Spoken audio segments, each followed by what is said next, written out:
इतनी शक्ति हमें देन दाता, मन का विश्वास कमजोर होना। हम चले नेक रास्ते पे हमसे भूल कर भी कोई भूल होना। नमस्कार साथियों, ज्ञान क्लासेस एकेडमी में आप सभी साथियों का स्वागत है। आज हम हल करने जा रहे हैं डीएलएड सेकंड सेमेस्टर के प्रारंभिक शिक्षा के नवीन प्रयास विषय के राजन सीरीज में जो अति लघुत्तरीय प्रश्न दिए हुए हैं, उन सभी को जितने भी क्वेश्चन आए हैं प्रयास करेंगे एक ही वीडियो में हो जाए, नहीं तो पार्ट वाइज में डिवाइड करेंगे। साथियों, हम अपने यूट्यूब चैनल पर जैसे ही 5000 सब्सक्राइबर्स कंप्लीट कर लेंगे, सदस्यता कर लेंगे, वैसे ही आप सभी को सोच रहे हैं पीडीएफ जो है टेलीग्राम चैनल पर प्रोवाइड कर दें। तो आप सभी जो है वीडियो को शेयर कर दीजिएगा, ज़रूरत हो तब भी, ना ज़रूरत हो तब भी, ठीक है। आइए हम लोग स्टार्ट करते हैं और यहाँ पर पहला प्रश्न लेते हैं। पहला प्रश्न दिया गया है, जिला शिक्षा एवं प्रशिक्षण संस्थान की स्थापना किस शिक्षा आयोग नीति ने संस्तुति पर की हुई? तो उत्तर है जिला शिक्षा एवं प्रशिक्षण संस्थान की स्थापना राष्ट्रीय शिक्षा नीति 1986 की संस्तुति पर की गई। अगला है प्रश्न संख्या 2, हंसा मेहता समिति 1962 के प्रमुख सुझाव को लिखिए। तो हंसा मेहता ने जो सुझाव दिए थे 1962 में, क्या था? तो पहला था कि प्राथमिक एवं माध्यमिक स्तर पर लड़कों एवं लड़कियों के लिए समान पाठ्यक्रम रखना, ठीक है, ना कि अलग अलग पाठ्यक्रम रखना, एक समान रखना। दूसरा कहे थे कि जो है पाठ्य में लिंग आधारित भेदभाव नहीं होनी चाहिए। तीसरा है लड़कियों के लिए छात्रवृत्ति में वृद्धि होनी चाहिए। और चौथा है लड़कियों के लिए व्यावसायिक पाठ्यक्रम की जो है शुरुआत होनी चाहिए। जैसे कृषि विज्ञान होता है, दे दिया जाता है, तो जो है लड़कियों और लड़कों में मतभेद होता है, अरे ये तो लड़कियां करेंगी, ठीक है, कृषि विज्ञान लड़कियां लेंगी, लड़के लेंगे, कृषि विज्ञान लड़के लेंगे, लड़कियां नहीं लेंगी, ठीक है। तो ये सभी होता है। प्रश्न संख्या 3 है, स्कूल रेडीनेस कार्यक्रम क्या है? तो इसे जो है विद्यालय की शिक्षा की तैयारी कहते हैं, स्कूल रेडीनेस को, ठीक है। इसका दूसरा नाम विद्यालयोन्मुखी कार्यक्रम है। प्रश्न संख्या 4 है, पी मोस्ट का पूरा नाम लिखिए। काफ़ी ज़्यादा इम्पोर्टेंट है ये, क्योंकि ये आ चुका है। अथवा पी मोस्ट का क्या होता है, क्या महत्व है, ठीक है। पी मोस्ट के कार्यक्रम का उद्देश्य क्या होता है, आइए समझते हैं पी मोस्ट क्या होता है, ठीक है। तो पी मोस्ट अर्थात programme of mass orientation of school teachers है। और पी मोस्ट सेवारत अध्यापक, जो सेवा अपना कार्य दे रहे हैं, अध्यापक जो पढ़ा रहे हैं, विस्तृत अभिन्यास कार्यक्रम है इनका, जिनका उद्देश्य होता है प्राथमिक शिक्षा को उन्नतशील बनाना। इनको जो है देखते होंगे कुछ न कुछ कार्यक्रम जो है बुलाया जाता है ब्लॉक पर, और वहाँ पर जो है प्रशिक्षण भी दिया जाता है, ठीक है। डिस्ट्रिक्ट पर भी बुलाया जाता है, प्रशिक्षण दिया जाता है, ताकि जो है विद्यालय के कार्यक्रम जो है, मतलब जो विद्यालय में पढ़ाई जाती है उसको सही तरीके से पढ़ाया जाए। प्रश्न संख्या 5 है, NPEGEL का पूरा नाम लिखिए। अथवा NPEGEL national programme of education for girls and elementary level क्या है? तो इस कार्यक्रम के अंतर्गत बालिका शिक्षा व्यवस्था को अधिक सुदृढ़ करने का प्रयास किया जाता है। उनकी उपस्थिति, ठहराव व प्राथमिक शिक्षा की पूर्णता सुनिश्चित कराई जाती है। प्रश्न संख्या 6 है, राष्ट्रीय पाठ्यचर्या रूपरेखा 2005 के अनुसार एक आदर्श शिक्षक के गुणों को लिखिए, ठीक है। 2025 में ये पूछा गया प्रश्न है। और उत्तर है राष्ट्रीय पाठ्यचर्या रूपरेखा NCF है। NCE 2005 के अनुसार आदर्श शिक्षक के गुण निम्नवत होने चाहिए। पहला है ज्ञान के निर्माण में सहायक, दूसरा है सक्रिय शिक्षार्थी, तीसरा है रचनावादी दृष्टिकोण, चौथा है सुविधादायक एवं मार्गदर्शक, पांचवा है मूल्यों का वाहक, और अगला है सहयोगी, सातवां है आकलन करना, आठवां है अनुकूलनशीलता। प्रश्न संख्या 7 है, पूछा गया है कि शैक्षिक उन्नयन में ब्लॉक संसाधन केंद्र का क्या भूमिका होता है? तो उत्तर है शिक्षकों को शैक्षिक सहायता और प्रशिक्षण देना। दूसरा है शैक्षणिक विकास एवं सामग्री तैयार करना। तीसरा है शिक्षा की गुणवत्ता में सुधार हेतु आधारभूत कार्य करना। प्रश्न संख्या 8 है NCCE का पूरा नाम एवं उनका उद्देश्य लिखिए। तो yearly childhood care and education जो है उत्तर हो जाएगा। प्रारंभिक बाल्यावस्था देखभाल शिक्षा ECCE का उद्देश्य जन्म से 8 वर्ष की आयु तक के बच्चे का समग्र विकास हेतु वातावरण प्रदान करना होता है। आइए साथियों, अगला है प्रश्न संख्या 9। पूछा गया है कि शिक्षा का अधिकार अधिनियम 2009 में प्रारंभिक शिक्षा का क्या आशय था। तो शिक्षा का अधिकार अधिनियम 2009 के अनुसार प्रारंभिक शिक्षा का अर्थ था कि प्रथम से लेकर के कक्षा 8 तक की शिक्षा।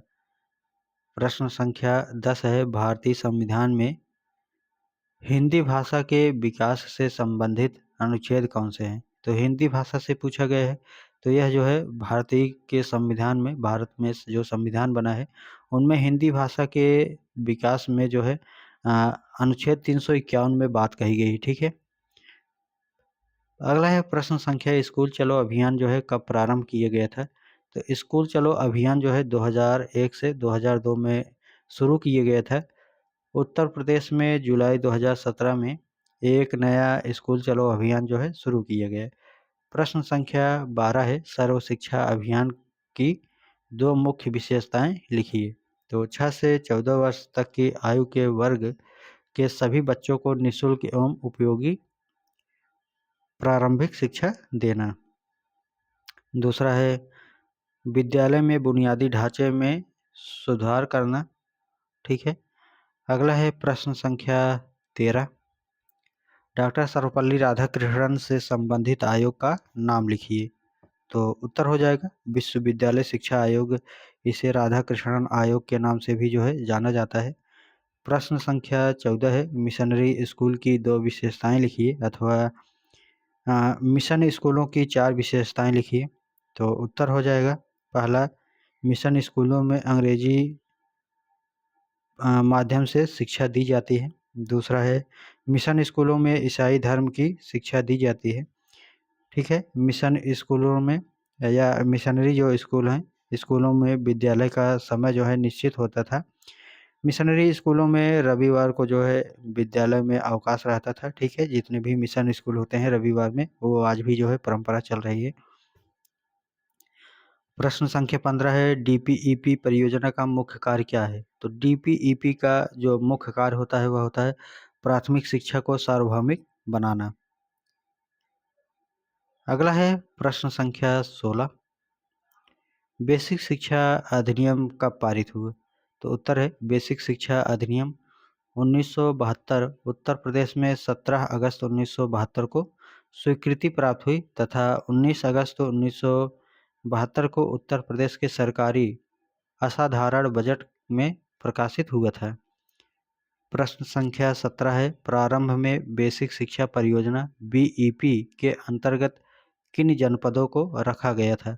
तो उत्तर है यह योजना प्रारंभ में 10 जनपदों में चलाई गई थी। इलाहाबाद, इटावा, बांदा, सीतापुर, सहारनपुर, पौड़ी, वाराणसी, गोरखपुर, नैनीताल, अलीगढ़ आदि। ठीक है। तो यहाँ जो है 10 जनपद में जो है यह योजना जो है बेसिक शिक्षा परियोजना के अंतर्गत जो है चलाई गई थी। अगला देखेंगे साथियों प्रश्न संख्या 18 पूछा गया है अभिनव बालिका शिक्षा परियोजना के 2 उद्देश्य बताइए। तो पहला होता है नामांकन में वृद्धि करना। दूसरा होता है बालिकाओं को आर्थिक सहयोग प्रोत्साहन प्रदान करना। अगला प्रश्न संख्या 19 है वुड का घोषणा पत्र 1854 के शिक्षा संबंधित उद्देश्य क्या थे। तो पहला है अंग्रेजी शिक्षा का प्रचार। दूसरा है महिलाओं की शिक्षा पर बल। प्रश्न संख्या 20 है वुड घोषणा पत्र के 2 गुण बताइए। तो पहला है घोषणा पत्र में सर्वप्रथम क्रमबद्ध स्कूल, व्यावसायिक शिक्षा, स्त्री शिक्षा तथा जन शिक्षा प्रसार शिक्षा। दूसरा है घोषणा पत्र में अंग्रेजी शिक्षा को सीधे अंग्रेजी की नौकरी से जोड़ दिए जाए जिससे शिक्षा में आजीविका कमाने का महत्व जो है प्रतिस्पर्धा को बढ़ावा मिले। अगला है प्रश्न संख्या 21, यशपाल समिति के कुल कितने खंड हैं? तो 8 जो है खंड होते हैं। ठीक है। प्रश्न संख्या 22 है, पोषाहार वितरण योजना के 2 उद्देश्य लिखें। तो पहला हो जाएगा शिक्षा में सबको समान अवसर की उपलब्धता। दूसरा है उपलब्ध एवं अपवंचित वर्ग के बच्चों को मध्याह्न भोजन देना। अगला है प्रश्न संख्या 23, हंटर ने मुस्लिम शिक्षा के लिए क्या सुझाव दिए? तो पहला है धार्मिक शिक्षा को प्रोत्साहन न दिया जाए। दूसरा है बालिकाओं के लिए सरल पाठ्यक्रम व निःशुल्क शिक्षा हो। प्रश्न संख्या 24 है, भारत में ईस्ट इंडिया कंपनी का प्रवेश कब हुआ था? तो 31 दिसंबर 1600 में हुआ था। प्रश्न संख्या 25 है, धार्मिक शिक्षा के संदर्भ में हंटर आयोग के मुख्य सुझाव बताइए। तो पहला हो जाएगा धार्मिक शिक्षा को प्रोत्साहन न दिया जाए। दूसरा है प्राथमिक शिक्षा का प्रचार। प्रश्न संख्या 26 है, किस वर्ग की शिक्षा में छनाई का सिद्धांत लागू किया गया था? तो उच्च वर्ग में। ठीक है। प्रश्न संख्या 27 है, नवीन शिक्षा नीति के 2 दोष बताइए। पहला हो जाएगा डिजिटल लर्निंग पर फोकस। दूसरा हो जाएगा पूर्व स्नातक कार्यक्रम जटिल। प्रश्न संख्या 28 है, आचार्य राममूर्ति समिति की प्रमुख 2 सिफारिशें बताइए। तो पहला सिफारिश था मातृभाषा को स्थान देना चाहिए। दूसरा है स्त्रियों की शिक्षा पर जोर देना चाहिए। अब ये जो दोनों जो है साथियों काफ़ी ज़्यादा सही हो गया है, क्योंकि मातृभाषा में जो है स्कूलों में बात कही जाती है शिक्षा देने के लिए। दूसरा है स्त्रियों पर जो है शिक्षा जोर देना, जिनमें मीना का मंच जो है कार्यक्रम चलाया जाता था। ठीक है। तो सफल भी हुआ है काफ़ी हद तक। प्रश्न संख्या 29 है, राज्य के शैक्षिक अनुसंधान एवं प्रशिक्षण परिषद के किन्हीं 2 कार्यों को बताइए। तो पहला हो जाएगा प्राथमिक स्तरीय शिक्षकों के लिए सेवा पूर्व एवं सेवारत प्रशिक्षण कार्यक्रम का आयोजन। दूसरा है शोध सर्वेक्षण एवं नवाचार कार्यक्रम का संचालन। ठीक है। प्रश्न संख्या 31 में पूछा गया है कि राष्ट्रीय शिक्षा परिषद NCTE की स्थापना कब हुई थी? तो ये 17 अगस्त 1995 को हुई थी। अगला है प्रश्न संख्या 31, जिला शिक्षा एवं प्रशिक्षण संस्थान की स्थापना किस शिक्षा आयोग की संस्तुति पर हुई थी? तो उत्तर है राष्ट्रीय शिक्षा नीति 1986 के द्वारा निर्धारित रणनीति के अंतर्गत अक्टूबर 1987 में प्रत्येक स्तर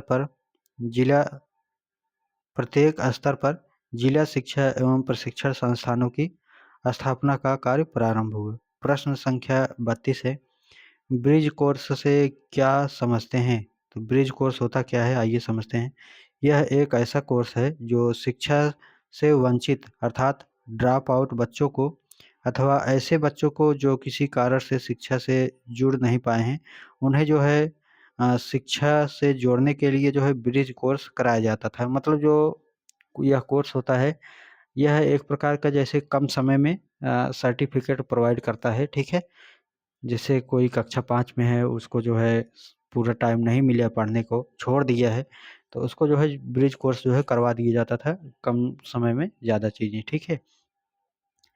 प्रश्न संख्या 33 है, स्कूल रेडनेस कार्यक्रम की विशेषता बताइए। तो पहला हो जाएगा बच्चों को विद्यालयी जीवन के लिए तैयार करना। दूसरा है बच्चों की पढ़ाई के प्रति रुचि पैदा करना। प्रश्न संख्या 34 है, ऑपरेशन ब्लैक बोर्ड योजना को लागू किए जाने का क्या उद्देश्य है?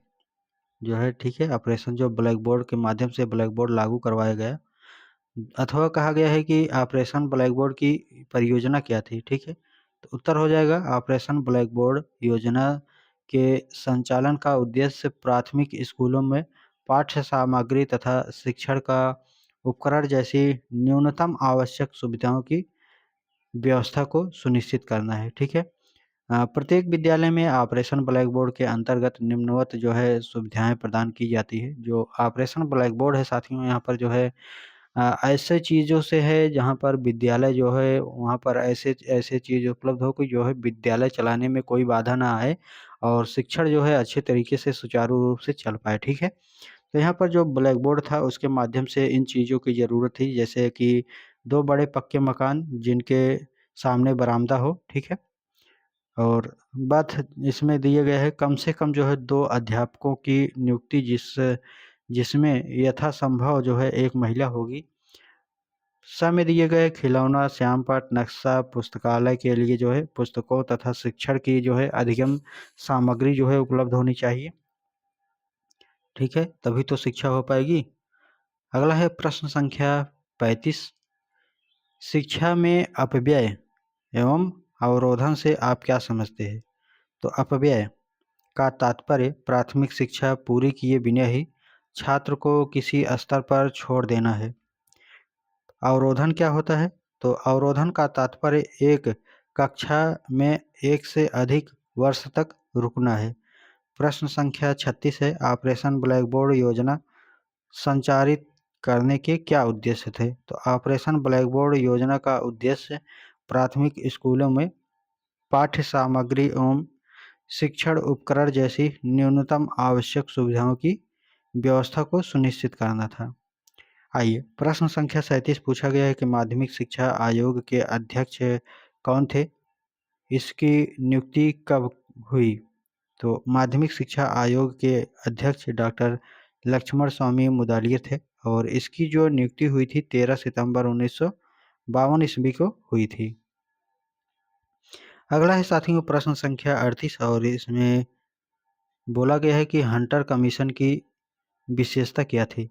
तो उत्तर है हंटर कमीशन ने शिक्षा का दायित्व भारतीयों को देने का सुझाव दिया था। उनके इस सुझाव से देश में राष्ट्रीय चेतना पैदा हुई। अगला है प्रश्न संख्या 39। ठीक है, तो 39 में पूछा गया साथियों कि कस्तूरबा गांधी बालिका विद्यालय योजना के उद्देश्य क्या थे? ठीक है, क्या थे? तो इसमें पहला है बालक बालिकाओं के प्रति समष्टि विकसित करना। दूसरा है बालिकाओं के नामांकन व ठहराव को सुनिश्चित करना। तीसरा है बालिकाओं को गुणवत्ता युक्त शिक्षा की उपलब्धता कराना। ठीक है साथियों, अगला प्रश्न है प्रश्न संख्या 40 और आप सभी साथियों ये बताइएगा, ठीक है, आप सभी जो है कमेंट करके हमको ये बताइएगा कि आपका जो है आज इस बार अगर रिजल्ट आए तो जो है ये बताइएगा कि कितना परसेंटेज आप सभी को मिला है कमेंट में। मैं जानना चाहता हूँ और वही कमेंट करेगा जो 3 बार जो है वीडियो को अच्छे से देखा हुआ है, ठीक है? तभी आप अच्छे नंबर ले आ पाएंगे, तभी आप जो है कमेंट करके अच्छा जो है न्यूज़ हमको सुना पाएंगे, ठीक है? तो कमेंट करिएगा कितना कितना परसेंट आप सभी का बना है और वीडियो को लाइक शेयर सब्सक्राइब भी करते चलिएगा। प्रश्न संख्या यहाँ पर 40 दिए गए हैं। कस्तूरबा गांधी बालिका विद्यालय योजना कब से प्रारंभ की गई? तो यह जो है 2004-5 में प्रारंभ की गई थी। कस्तूरबा गांधी जो है बालिका विद्यालय में कक्षा 5 से लेकर के 8 तक पढ़ाया जाता है और वहाँ पर जो है बालिकाओं के लिए जो है आवास की सुविधा भी होती है, ठीक है? प्रश्न संख्या 42 है, मध्याह्न भोजन योजना के लिए आवश्यक क्यों है? तो उत्तर है विद्यालय में बच्चों की ड्रॉप आउट होने के कारण। प्रश्न संख्या 43 है, मध्याह्न भोजन योजना केंद्र सरकार द्वारा कब से लागू की गई है? तो 15 अगस्त 1995 से जो है ये मध्याह्न भोजन कार्यक्रम चल रहा है। अगला है प्रश्न संख्या 44, बाल अधिकार कब और किसके द्वारा निर्धारित किया गया है? तो बाल अधिकार जो है संयुक्त राष्ट्र संघ 10 दिसंबर 1950 से जो है इसको लागू कर दिए गए हैं, ठीक है, बाल अधिकार को। प्रश्न संख्या 45 है, शिक्षा अधिकार अधिनियम की कोई 2 विशेषताएं लिखिए।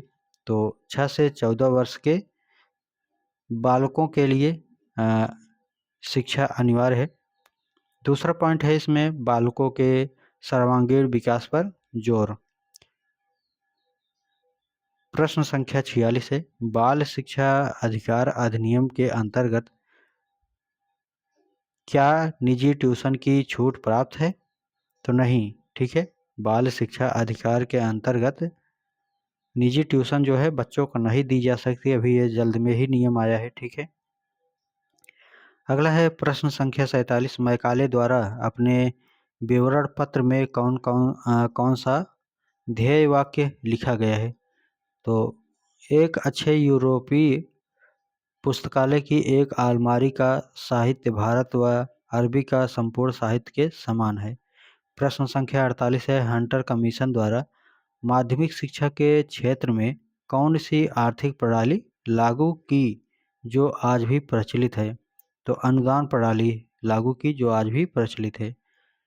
प्रश्न संख्या 49 है। भारतीय शिक्षा को लॉर्ड कर्जन की किन्हीं दो प्रमुख प्रमुख देनों का उल्लेख कीजिए।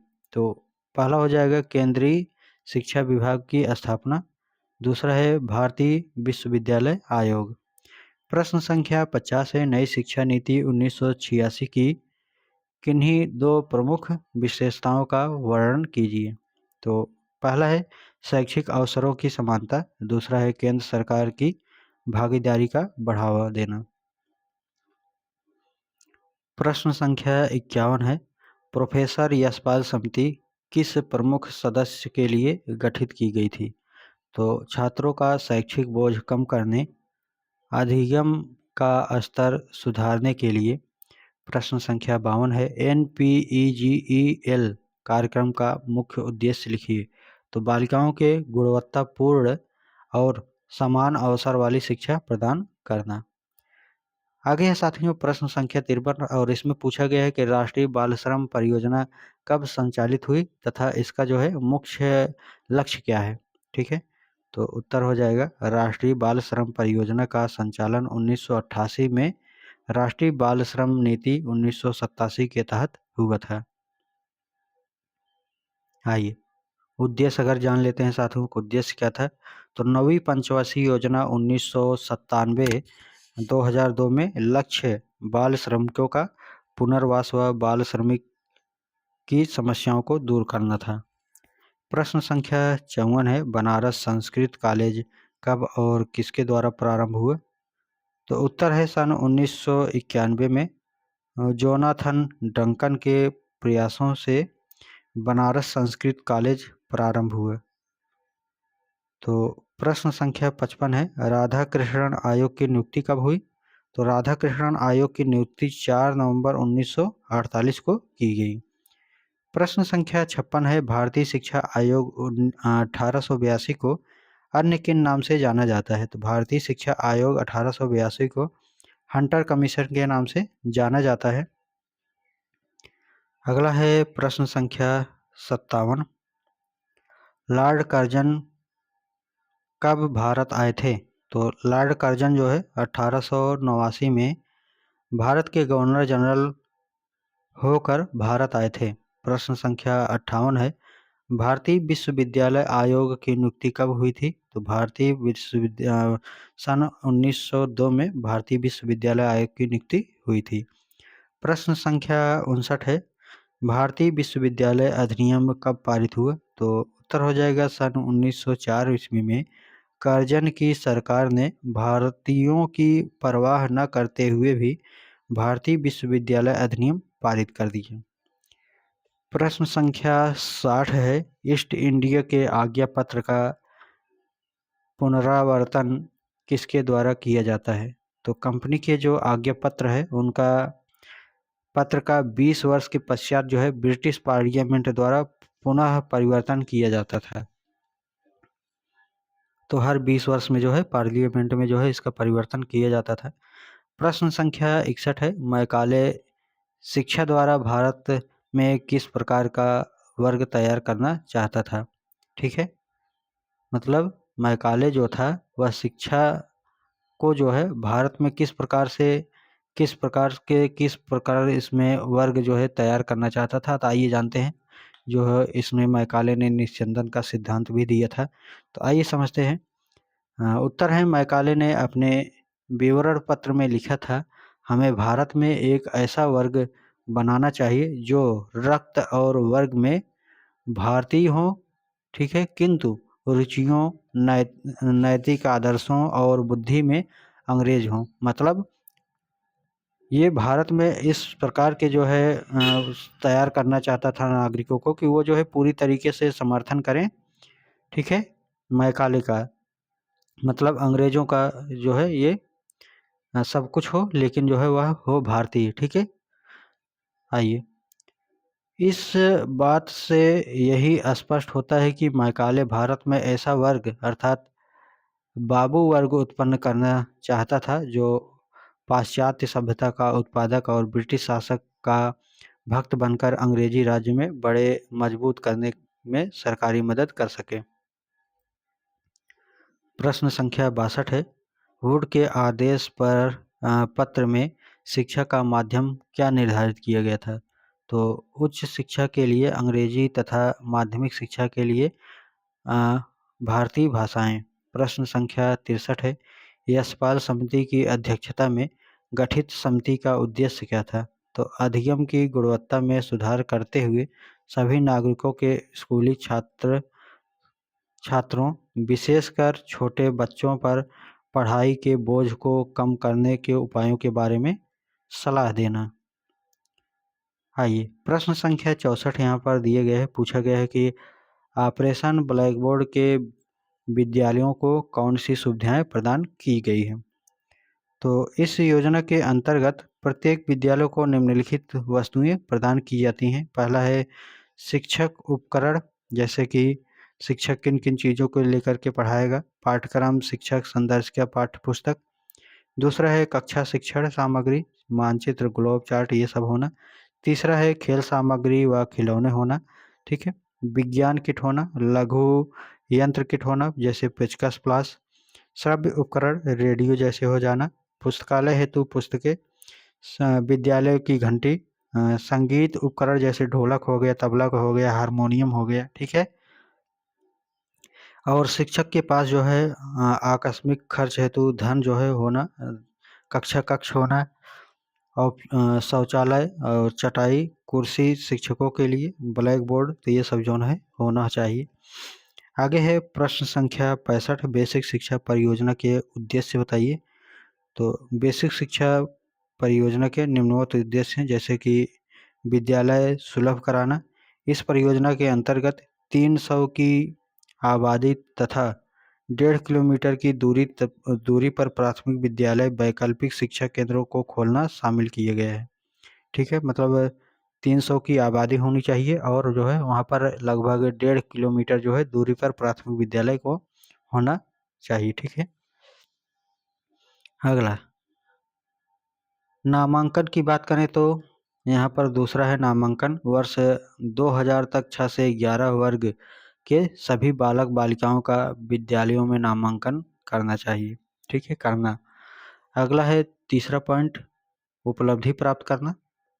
वर्ष 2000 तक विद्यालयों में नामांकित बच्चों में न्यूनतम अधिकतम स्तर की दक्षता विकसित करना, ठीक है। सतत शिक्षा, लगभग 5000 की ग्रामीण क्षेत्र की आबादी पर सतत शिक्षा की सुविधा प्रदान करना। सतत मतलब लगातार जो है सुविधाएं प्रदान करते रहना, ठीक है। प्रश्न संख्या 66 है। प्रथम चरण में डीपीईपी देश के किन राज्यों में लागू की गई? तो उत्तर है 7 राज्यों के 42 जनपदों में। प्रथम चरण में चयनित 7 राज्य मध्य प्रदेश, असम, हरियाणा, महाराष्ट्र, कर्नाटक, तमिलनाडु एवं केरल। प्रश्न संख्या 67 है। ड्रॉप आउट के संदर्भ में डीपीईपी का क्या उद्देश्य था? तो ड्रॉप आउट की दर को 10% तक कम करना तथा धारण क्षमता को 90% तक बढ़ाना।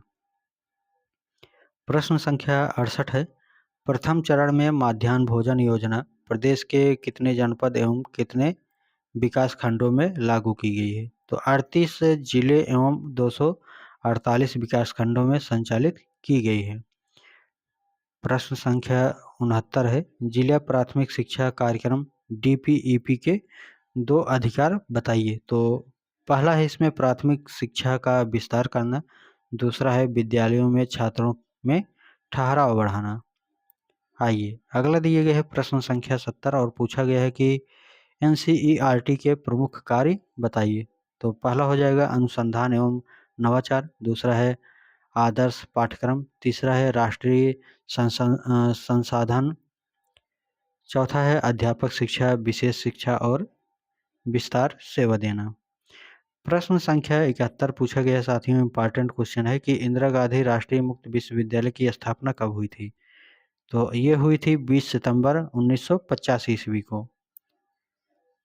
अगला है प्रश्न संख्या 72, प्राथमिक शिक्षा के संदर्भ में अपव्यय एवं अवरोधन का अर्थ स्पष्ट कीजिए। ठीक है, तो उत्तर है अपव्यय से तात्पर्य प्राथमिक शिक्षा पूरी किए बिना ही प्राथमिक शिक्षा के किसी स्तर से विद्यालय छोड़ देना है। अवरोधन से तात्पर्य बच्चे का एक कक्षा में एक वर्ष से अधिक समय के लिए रुकना। अगला है प्रश्न संख्या 73, SOPT किस स्तर के अध्यापकों हेतु संचालित की गई? तो उत्तर है SOPT कार्यक्रम का आरंभ 1993-94 में किया गया। सेवारत शिक्षकों के प्रशिक्षण के लिए NCERT को किसका उत्तरदायित्व सौंपा गया? इसका जो उत्तरदायित्व जो है सौंपा गया था। अगला है प्रश्न संख्या 74, उत्तर प्रदेश बेसिक शिक्षा परियोजना मूलतः किन कार्यों से संबंधित है? संक्षेप में लिखिए। तो इसके अंतर्गत राज्य, जनपद तथा स्थानीय स्तर पर विभिन्न इकाइयों के मध्य से पूरे राज्य के 6 से 14 वर्ष के 100% बच्चों का नामांकन करना तथा विद्यालयी सुविधाओं का नियोजन एवं प्रबंधन करना शामिल है। ठीक है, अगला है साथियों प्रश्न संख्या 75, पूर्व प्राथमिक शिक्षा परियोजना के अंतर्गत शिशुओं के सर्वांगीण विकास हेतु कौन कौन सी योजनाएं चलाई जा रही है? तो इस स्तर के शिशुओं को पढ़ाना, लिखना और गिनती ही केवल न सिखा करके उनके सर्वांगीण विकास करना, जैसे खेल, कहानी, गीत या अन्य रोचक क्रियाओं के आयोजन जो है किया जाता है। ठीक है, आइए आगे बढ़ेंगे साथियों। अब जो है नेक्स्ट पार्ट में पार्ट 2 लेकर के प्रश्न संख्या 76 से। वीडियो को लाइक, शेयर और सब्सक्राइब कर दीजिएगा। पहली बार आए तो सब्सक्राइब करके रखिएगा।